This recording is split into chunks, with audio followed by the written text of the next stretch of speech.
monde. Salut, salut, je suis contente de vous retrouver pour cette nouvelle vidéo.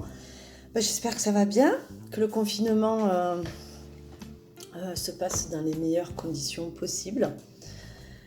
Alors, moi aujourd'hui, je voulais vous proposer un thème, l'éveil spirituel, et vous parler évidemment de mon éveil, comment j'ai pu, comment je l'ai vécu, qu'est-ce que ça m'a apporté également. Alors, d'abord, l'éveil spirituel, à savoir que on peut dire que nous vivons des grands bouleversements intérieurs. D'accord. Ces bouleversements intérieurs, ils sont de l'ordre de prise de conscience de nous-mêmes, de certains aspects de nous, mais aussi d'aspects qui sont de l'ordre, comment dire ça, des aspects extérieurs. Notre environnement, premier, mais également tout ce qui est de l'ordre du subtil.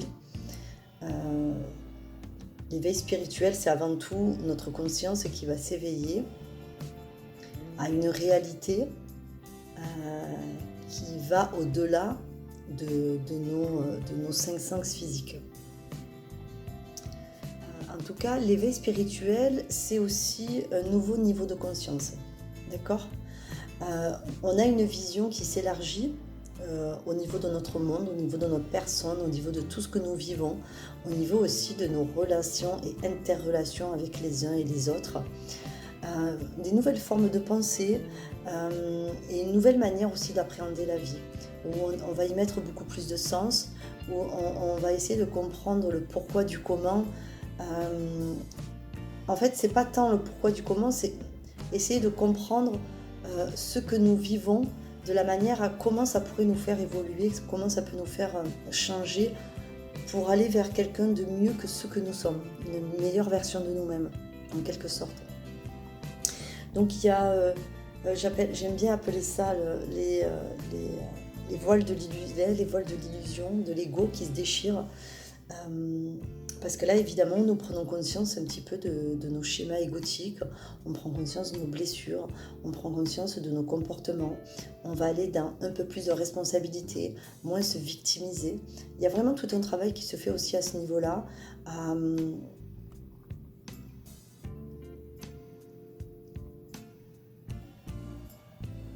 Qui est de l'ordre de je prends un peu plus la responsabilité de ce qui m'arrive. Et je cesse de rejeter la faute sur les autres. Il y a quelque chose dans ça aussi.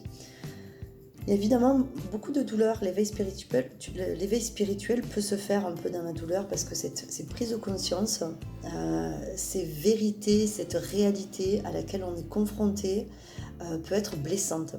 Justement, prendre conscience de tout ça et en prendre la responsabilité, c'est se rendre compte à quel point nous avons joué aussi le jeu de nos propres souffrances. Et c'est pas évident pour notre ego.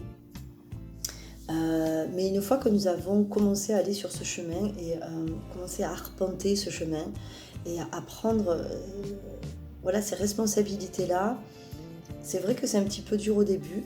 Et puis finalement, par la suite, notre ego se calme.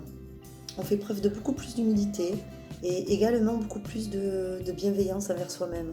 Donc les voiles de l'illusion se déchirent, et même si c'est douloureux au début, petit à petit ça s'apaise, parce qu'on y met plus de jugement, tout simplement. Et il y a beaucoup de douleur et de souffrance quand il y a du jugement sur soi-même et sur les autres. L'autocritique, c'est ce qui nous empêche d'avancer, et c'est très douloureux. Donc c'est une des choses qu'on apprend sur ce chemin réellement, c'est de cesser de s'auto-flageller en fait. Voilà. Ok, on prend la responsabilité de ce qui nous arrive. Pour autant, si ça nous est arrivé, c'est parce qu'on avait quelque chose à comprendre, on avait un apprentissage à faire. Moi, j'ai ma croyance, évidemment, je vous le donne comme je pense. Après, vous prenez ce qui résonne pour vous. Pour moi, l'âme, elle a sa propre cycle d'évolution, d'accord ? Et quand elle décide de venir faire cette expérience de la matière, d'accord ? De ce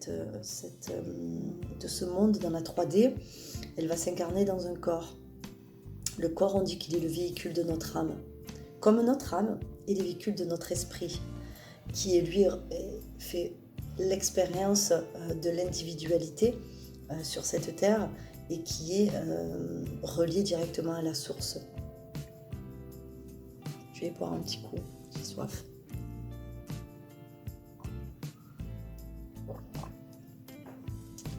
Donc, cette âme, quand elle vient s'incarner, elle va plus ou moins choisir, c'est pas plus ou moins en fait, cette âme donc quand elle va s'incarner, elle va choisir les apprentissages qu'elle va devoir effectuer, les leçons qu'elle va devoir apprendre et les challenges qu'elle va devoir dépasser.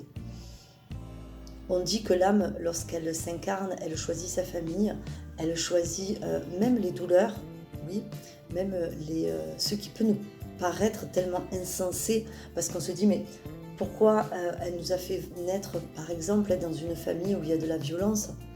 Peut-être que justement notre âme a besoin de vivre l'apprentissage du pardon et que toute cette violence qu'elle va vivre à travers notre personnalité, à travers notre corps, va amener la personne, pour peu qu'elle ne s'éloigne pas du plan de l'âme, à vivre à un moment donné dans sa vie l'amour de soi et l'amour de l'autre qui l'amènera au pardon. Je sais que c'est pas toujours facile à comprendre. Pour autant, c'est comme ça que moi en tout cas j'ai compris et que je suis arrivée à dépasser certains traumatismes dans ma vie. Par exemple, quand j'étais jeune, moi j'ai vécu l'inceste et pendant longtemps j'ai vécu ça comme une victime. C'est pas ça que je voulais dire, évidemment j'ai été victime, mais comme quelque chose que j'avais subi, que je subissais, genre c'est pas juste, voilà, comme quelque chose d'injuste. Pourquoi c'est moi et pas une autre? Et ces dernières années, j'ai vécu une expérience du pardon, mais réellement un pardon qui s'est fait avec mon chakra du cœur. J'ai pu pardonner mon bourreau et j'ai pu pardonner les autres personnes qui étaient au courant et qui ont fermé les yeux. Et j'ai compris à ce moment-là, parce que cette expérience du pardon, je ne l'ai pas faite avec mon mental, je l'ai vraiment faite avec mon chakra du cœur. J'ai vécu une expérience assez extraordinaire où il y a quelque chose qui s'est ouvert à ce niveau-là, une nouvelle route énergétique qui s'est créée. Et j'ai pu concevoir dans mon bureau, chez mon bourreau, une souffrance qui était identique, voire supérieure à la mienne, en tout cas identique. Et c'est la reconnaissance de sa propre souffrance qui m'a permis de pardonner. Je ne sais pas si vous arrivez à comprendre, c'est peut-être pas évident, mais pardonner, ce n'est pas excuser, ce n'est pas valider ce qui a été fait. C'est se libérer, nous, d'une souffrance émotionnelle qui nous relie à un événement. Et c'est super, super libérateur. Vous ne pouvez pas vous imaginer à quel point, pour moi, il y a eu un avant et un après le pardon. Et j'ai vécu sur cet éveil spirituel de nombreuses fois un avant et un après.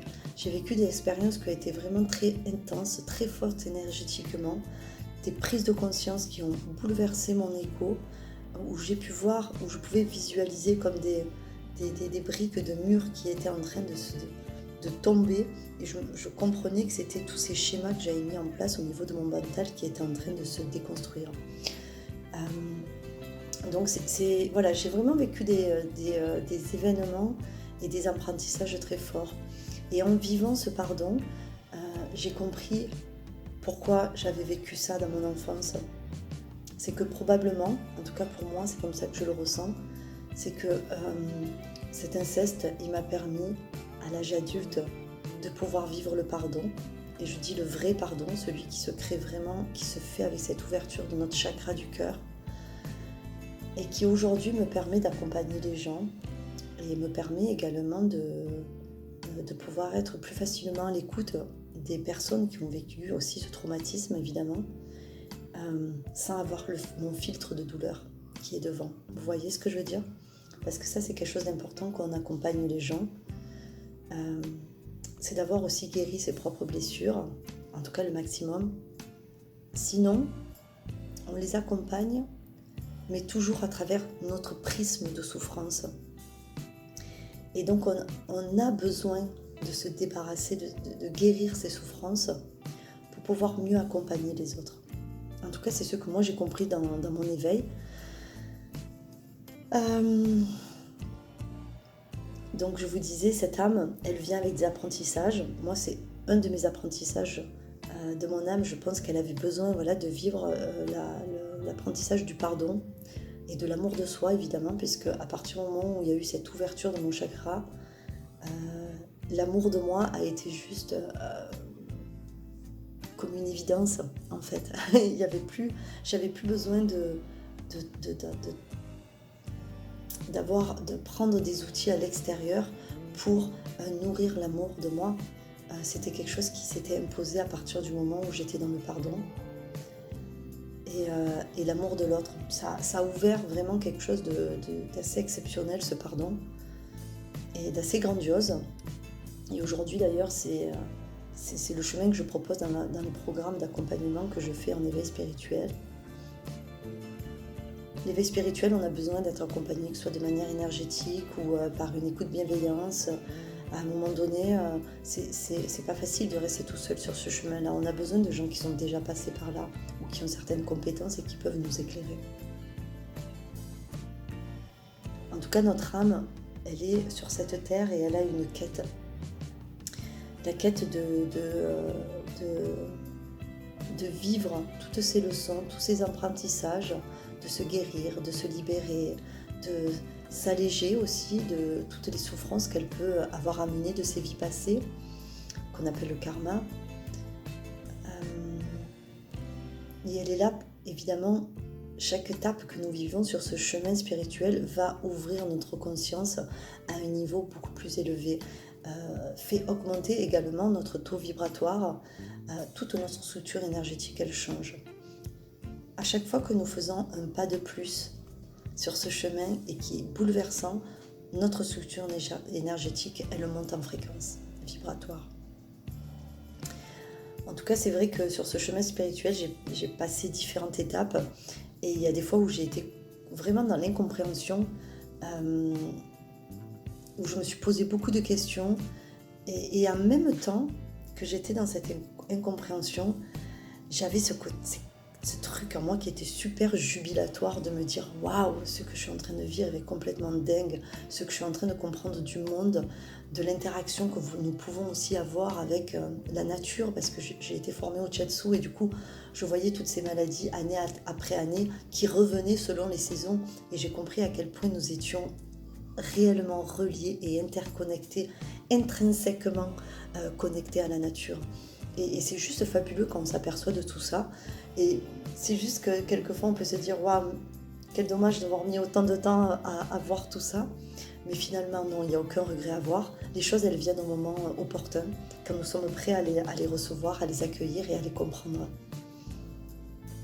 En tout cas, depuis le début où je suis sur ce chemin spirituel, et ça fait déjà maintenant quelques années, c'est toujours avec la même joie que je l'arpente.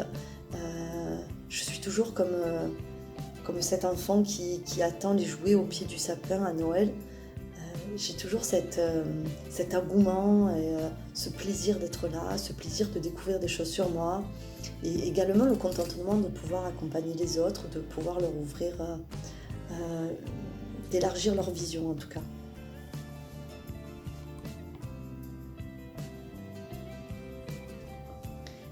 Il y a quelque chose aussi sur ce chemin spirituel qui a beaucoup changé, c'était au niveau de la consommation. Comment je consommais, comment je me nourrissais. Il y a énormément de choses qui ont changé à ce niveau-là. Et aussi comment je consommais, c'est-à-dire, il y a déjà quelques années, ça fait déjà très longtemps, du jour au lendemain, j'ai arrêté de faire les soldes. Et j'étais comme tout le monde, j'aimais bien profiter des soldes pour pouvoir faire des achats. Et du jour au lendemain, j'ai dit stop. Voilà, j'achète quand j'ai besoin, quand j'ai un coup de cœur, quand j'ai quelque chose qui me fait plaisir, parce que j'ai envie de me faire plaisir, mais non pas parce qu'il y a les soldes et que c'est la bonne aubaine, il faut en profiter, parce que malheureusement c'est ce que nous disons tous, moi en tout cas c'est ce que je me suis dit pendant des années, et je suis certaine que vous aussi vous devez y penser si vous êtes honnête. Il y a aussi d'autres... il y a plein de choses que j'ai découvert, c'est aussi... j'ai compris aussi une certaine vérité, comme je vous disais tout à l'heure, cette âme qui vient s'incarner, pour moi, ça peut être une croyance pour certains. Euh, pour moi, ça m'a permis de stopper toutes les identifications à l'ego, toutes les croyances qui me séparaient réellement de qui j'étais. Et, en acceptant cette idée que l'âme, elle vient s'incarner dans un corps physique pour faire des apprentissages, ça m'a permis de me relier à elle. Ça m'a permis aussi de me réunifier toutes ces zones d'ombre qui étaient en moi, d'aller les allumer, d'aller les éclairer et de pouvoir les accepter et de plus facilement m'accepter. Donc quand on est sur ce chemin spirituel, on est attiré voilà, par tout ce monde invisible, on va dire, par toutes les questions existentielles, qui je suis, pourquoi je suis là, quel est l'intérêt de vivre sur Terre. Est-ce qu'il y a quelque chose de plus en dehors de ce monde physique, par exemple? Quel est le sens de la vie, évidemment? Et ça, c'est à chacun de nous de le connaître, de le découvrir, parce que nous sommes tous là pour faire ces apprentissages différents. En tout cas, pour moi, si nous sommes sur cette terre, c'est réellement pour pouvoir réunifier toutes ces parties en nous qui sont blessées, qu'on appelle nos zones d'ombre. Et en fait, c'est ça le chemin spirituel. C'est pas se dire tous les jours des affirmations positives en se disant je m'aime, je m'aime, je m'aime, et puis en fait au fond de nous il y a quelque chose qui est terriblement blessé et on sait qu'on n'est pas du tout en adéquation avec ce qu'on est en train de dire. Le chemin spirituel, c'est vraiment un chemin de transformation intérieure, de libération, de guérison, de prise de conscience, de remise en question également, de déconstruction de schémas. C'est un peu comme une seconde naissance. En tout cas, le chemin spirituel, c'est pas quelque chose de superficiel. C'est vraiment un chemin qui demande un engagement. C'est un engagement avec soi-même finalement, une envie de se voir meilleur que ce que nous sommes, parce que nous avons la profonde conviction au fond de nous que nous pouvons guérir tout cela, toutes ces blessures, et que nous pouvons être quelqu'un un peu plus libre dans sa tête et dans son cœur. Parce que nous avons beaucoup de croyances, beaucoup de schémas répétitifs qui sont des programmations qui viennent de nos vies passées, qui viennent de nos blessures de l'âme et qui vont nous formater dans la vie, qui vont faire qu'on va être attiré par certaines personnes, qui vont faire qu'on va faire certains boulots et pas d'autres, qui vont faire qu'on va avoir certaines attitudes. Souvent nous pensons en tant qu'être humain que nous sommes libres, mais nous sommes complètement aliénés à nos croyances et complètement aliénés à ces programmations inconscientes. Et le chemin spirituel nous permet justement, en mettant du sens à tout ce que nous vivons, de pouvoir comprendre tous ces schémas-là, toutes ces programmations-là, et de s'en libérer à travers des soins énergétiques, à travers des libérations karmiques. D'ailleurs, je fais des libérations karmiques si ça vous intéresse, d'aller voir un petit peu qu'est-ce qui vous bloque dans cette vie, dans cette incarnation. Et donc ce chemin, c'est vraiment une libération de tous ceux qu'on a mis en place à travers notre ego pour ne pas sentir cette souffrance. Mais à un moment donné, cette souffrance, elle est tellement forte qu'elle nous dissocie tellement de notre âme. Vous voyez, c'est comme s'il y avait d'un côté l'ego avec notre personnalité, puis de notre côté notre âme. Et on a besoin de réunifier tout ça. On a besoin de se sentir mieux à l'intérieur de nous, plus en adéquation avec nos valeurs, de se sentir aligné, d'accord, de faire ce que nous disons et de dire ce que nous pensons réellement au fond de nous.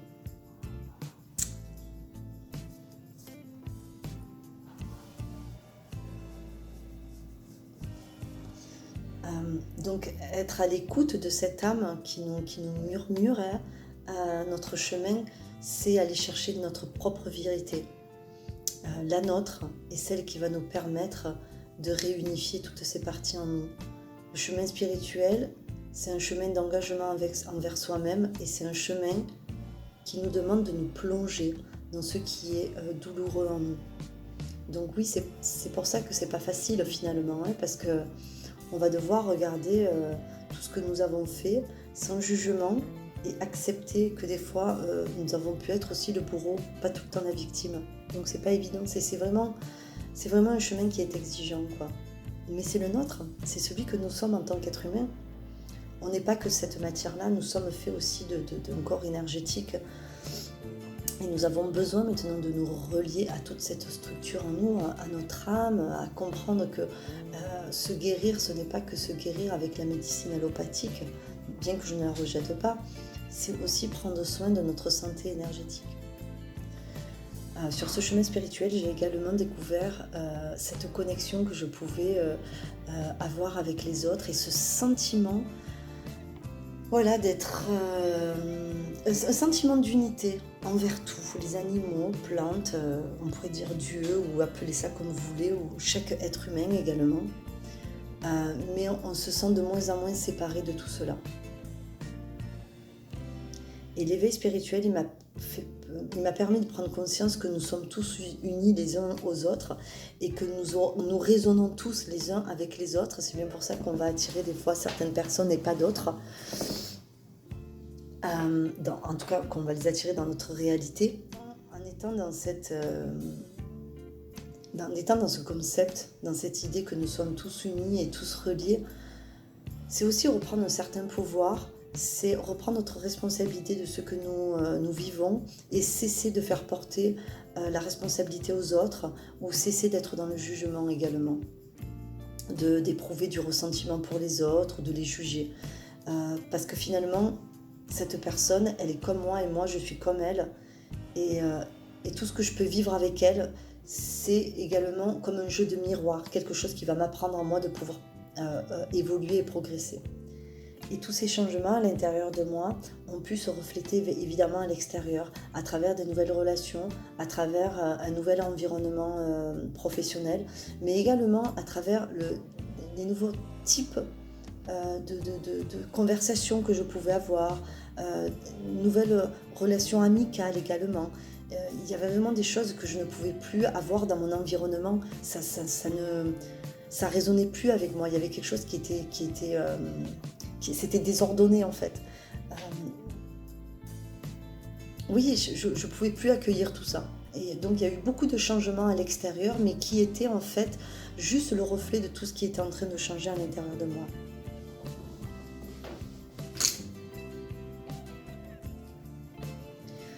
J'ai pu vivre également des grands moments où je faisais des insomnies pendant de très longues périodes.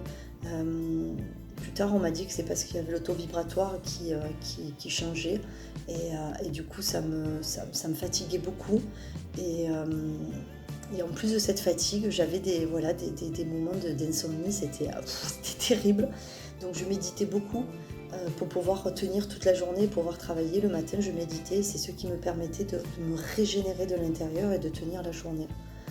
Voilà, ça a été pendant une longue période aussi. Ça m'est arrivé deux fois d'affilée dans 2 années différentes et c'était un petit peu difficile de ressentir cette fatigue extrême. Mais petit à petit, j'arrivais à me régénérer avec la méditation et je me sentais du coup un peu plus alignée et puis plus forte pour affronter et faire ce que j'avais à faire dans ma journée. Il y a aussi quelque chose de très fort qui a changé dans mon rapport avec les autres sur ce chemin spirituel. Ça a été le fait de ne plus avoir besoin d'avoir le dernier mot, de ne plus avoir besoin de vouloir convaincre l'autre. Je me suis réellement positionnée différemment et ça a été quelque chose de radical. Ok, si ce que je suis en train de te dire c'est bien, c'est cool. Si ça te parle pas, c'est pas grave. Si tu penses avoir raison à tout prix, je te laisse avoir raison. j'ai pas de souci avec ça. J'ai pas besoin de me sentir supérieure ou de t'écraser ou d'avoir le dernier mot pour me sentir bien. Voilà. Ça a été vraiment un travail qui a été fait aussi à travers le pardon et l'amour de soi. Il y a des choses qui sont tellement libérées que, comment dire, j'étais tellement bien et la personne la plus importante c'était moi que finalement j'avais pas besoin de chercher une confirmation à l'extérieur en ayant le dernier mot par exemple.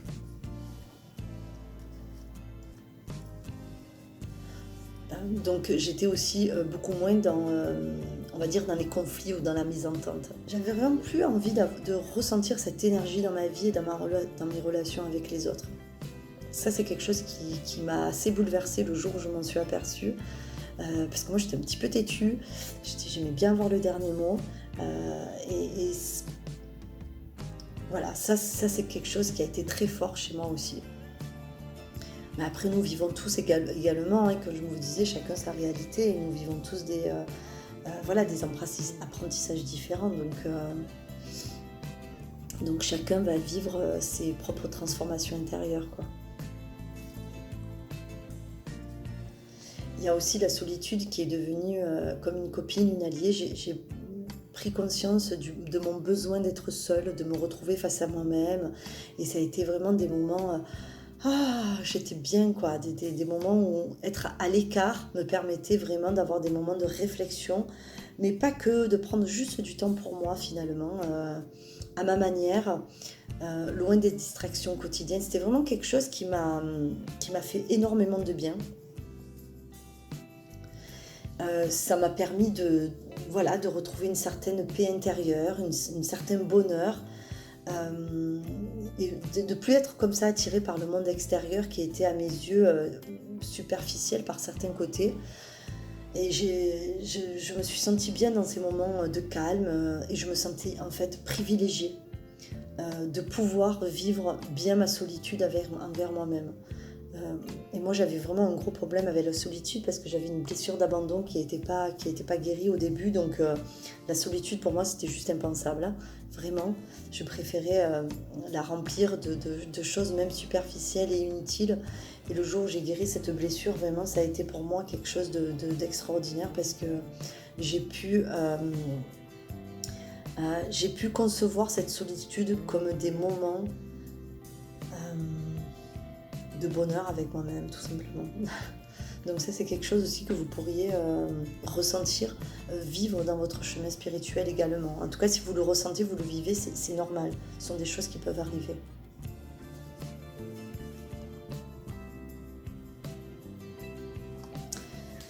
Évidemment, ma vie elle a changé dans ce chemin spirituel. J'ai pris des nouvelles directions. Et les chemins que j'ai pris et les choses que j'ai laissées derrière, je n'y suis jamais retournée. Et aujourd'hui, ce serait impensable pour moi de retourner vers certaines personnes, de retourner dans certaines situations, parce qu'elles sont vraiment pas du tout en adéquation avec la personne que je suis devenue, avec mon âme finalement, avec le rôle que j'ai à jouer sur cette terre. Et ce que je suis appelée à faire, tout simplement, en tout cas ce que moi je pense que je suis appelée à faire.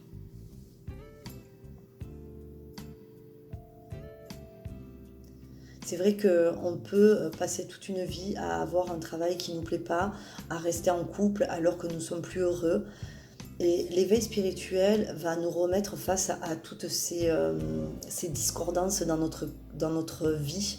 Et elle nous oblige, avec un bon coup de pied aux fesses, à prendre des décisions pour changer et pour prendre la direction qui nous convient, prendre des chemins qui sont plus en adéquation avec ce que nous ressentons au fond de nous. C'est vraiment, comme je disais tout à l'heure, un chemin de transformation intérieure et ça se transforme aussi à ce niveau-là. Ça, vous pouvez aussi le vivre, par exemple.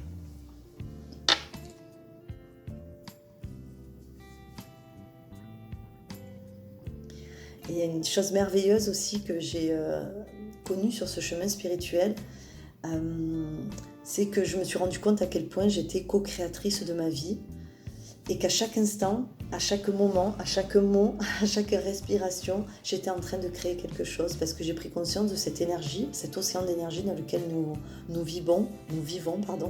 J'ai pris conscience également qu'à chaque fois que j'étais en train de dire ou de penser quelque chose, j'étais en train d'émettre une vibration dans cet univers qui, par la loi de résonance, me revenait dans ma vie. Et j'ai vraiment pris conscience de cela et à quel point ça pouvait me donner une puissance et un pouvoir de créer ce que je voulais dans ma vie. Et ça, c'est merveilleux et c'est à chaque instant. À chaque instant, nous sommes en train de créer quelque chose dans notre vie, en fait. Et ça, c'est important de le découvrir dans notre chemin spirituel.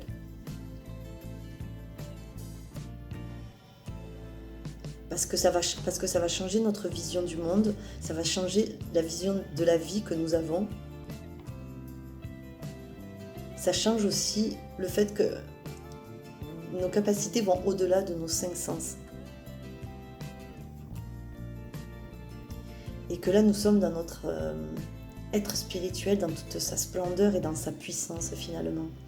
Et ça, c'est quelque chose d'assez merveilleux, quoi. Vraiment, vraiment. Suite à cela, j'ai également eu envie d'apporter ma contribution à ce monde, à ma manière, avec les apprentissages que j'ai faits, et en comprenant aussi pourquoi je faisais ces apprentissages. Et que toutes les erreurs que j'avais pu faire, elles m'aidaient aujourd'hui à pouvoir accompagner les autres. Ce n'est pas que mes guérisons et mes libérations qui me permettent aujourd'hui d'accompagner les gens, c'est aussi toutes les heures que j'ai pu faire. Elles sont comme des outils finalement, ces erreurs-là. Ce sont des outils que j'ai à ma disposition pour pouvoir guider, voilà, à travers mon travail. Et j'ai quelque chose qui est très important qui est de l'ordre de la foi. Voilà, ça a vraiment développé cette foi, cette conviction inébranlable de ce monde énergétique dans lequel nous vivons, de la croyance à l'âme, de la croyance à l'esprit, à la réincarnation. Évidemment, ce sont mes croyances, mais c'est vraiment des choses qui m'ont permis de voir le monde avec des grands yeux et une vision beaucoup plus large aussi.